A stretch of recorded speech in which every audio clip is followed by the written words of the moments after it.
This is the Qatari hospital. Hamas used the hospital for fighting. This is the grounds of the hospital itself, and there's a combat position, a tunnel, and we know that there is a whole tunnel system underneath that hospital. They want the civilians on top of their tunnels.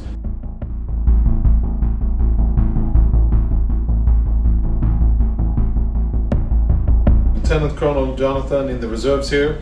I want to give you a quick update on the situation on the ground in Northern Gaza, where our troops are and what we are doing, what we have been doing tonight, and then talk some real humanitarian assistance, the efforts that the IDF has been doing in order to get civilians out of harm's way. So our usual map, most of the combat operations are in Northern Gaza. There's still other strikes going on in other areas as well, but we are focusing on Northern Gaza because that is where Hamas has most of its strongholds. So our forces are around the city of Gaza, and as we've been saying for the last 2 weeks and 2 days, we've been trying to get Palestinian civilians out from this area and down into the south. Now, what we've seen are roadblocks. Hamas has made specific efforts to stop Palestinians from moving south. This specifically is on the coastal road. You can see the traffic here. That's all logged up because of these two cars here. That's a roadblock that Hamas put in place because they don't want people to evacuate from the north. Why don't they want people to evacuate from the north? Because they want them to stay in the densely populated area where there's the main and most difficult fighting, because they want the civilians on top of their tunnels. This is the Qatari hospital. This is how it looks after the fighting. There was fighting here.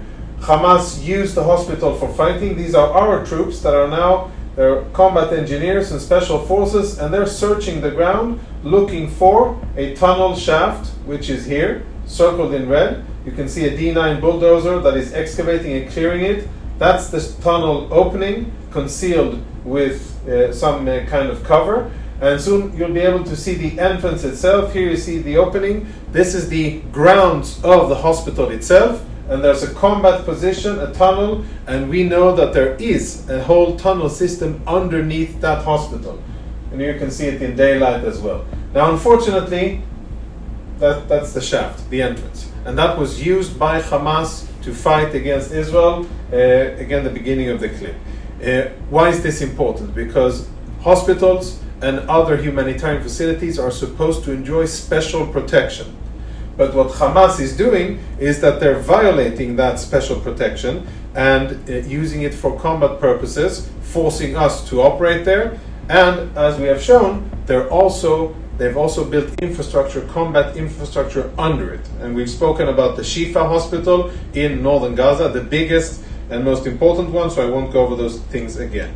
Now, I want to show you a movie that'll perhaps take some time to understand, but let's go through it. So if you look behind us here, we have a visual from May 2010. Okay, so quite a few years ago, and this is when construction started. Now, what did we have? We had 2 dirt lots, which are Hamas outposts. This is like small Hamas infrastructure here, and an entrance to a tunnel shaft in this location. Here was a concrete factory, which we'll speak about soon. And this is how it started in 2010. Now, if we continue and see how this evolved, the next stage is that we saw from the air in 2010 these very distinct domes. You see the domes here? There's no business for concrete domes in anything that has to do with the hospital. The only thing that you need concrete domes like this is to support tunnels, because the biggest threat for tunnels is that they'll collapse underground, and you have this U-shaped dome that rests upon slabs of concrete on the side. That's what Hamas was building, and they had all of the construction material lined up and ready. And as we can see, that's the area. And as we go closer and we look at these areas again, this is 2020, so quite a lot of construction has been made. And we see 2 compounds. This is the Indonesian hospital, which now is fully built. The tunnel shaft is here. We'll come back to that soon. Then they dismantled the concrete factory because it was no longer needed, and now we have two compounds that are part of the Indonesian hospital. No more Hamas infrastructure above ground because everything has moved below ground, and we have hospitals above ground and Hamas below ground. Now, remember this tunnel shaft here, right? We're moving, and now we shifted it around, and this is the main anchoring point, the roundabout. Okay, the roundabout that you see here. Now there's a different perspective, and what you can see is that there were launch pits in this area and in this area that were used in order to fire rockets. This is a zoom in of it, and we know that underneath this entire complex there's an entire Hamas infrastructure underground, and it is absolutely normal. This is how Hamas operates all over the Gaza Strip. Why does this matter? Because this is a hospital. It's supposed to be a protected site, not something that Hamas is supposed to be using to fire from these. This is a heavy zoom in on one of those launch pits.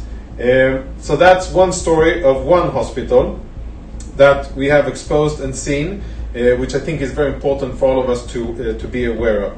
Now, you may ask yourself, okay, they have tunnels.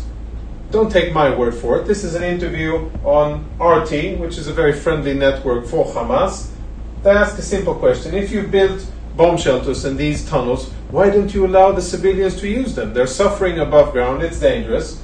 Musa Abu Marzouk, a Hamas senior, he says, well, we've built the tunnels for ourselves, for Hamas, for the combatants, and the civilians, the 2.3, 2.4 million Gazan civilians, they're above ground, and they're the responsibility of the UN. Instead of providing protection for civilians, what Hamas does is builds tunnels underground, uses them for their militants, the terrorists, builds them under hospitals in direct violation of the laws of armed conflict and every piece of common sense that you can think, because they're endangering the hospitals while they do that. And they're even brazen enough to say that, well, we have the tunnels and they're only for us, and the civilians, someone else would take care of them. Now I ask you, having seen this, and telling you that this is only a small part of what we know about Hamas practices and their real humanitarian interests. Seeing this, do you really think that it is Israel's responsibility, what's happening now in Northern Gaza? Do you really think that things couldn't be different? We have done sincere, honest efforts, and we continue to do them, to evacuate people from Northern Gaza. And we will continue to call on them to evacuate. Hopefully they will do so that at the end of our situation, at the end of those efforts, we'll be able to have a Northern Gaza which is relatively clear of civilian population, and then we will continue to fight and take the fight to Hamas wherever they are. Underground, above ground, will be less limited and restricted because of the presence of civilians, and we will be able to dismantle Hamas stronghold after stronghold, battalion after battalion, until we achieve the ultimate goal, which is to rid the Gaza Strip, the entire Gaza Strip, of Hamas, and to make sure that October 7, the horrible massacre that Hamas did in Israel, never happens again. I want to bring us all back to that point. This started almost a month ago because Hamas invaded into Israel, butchered more than 1,000 Israeli civilians, took more than 240 Israelis hostages, babies, 30 toddlers and children, women, elderly, men. They're now being held in Gaza. That is why we're fighting, and that is what we are going to set straight.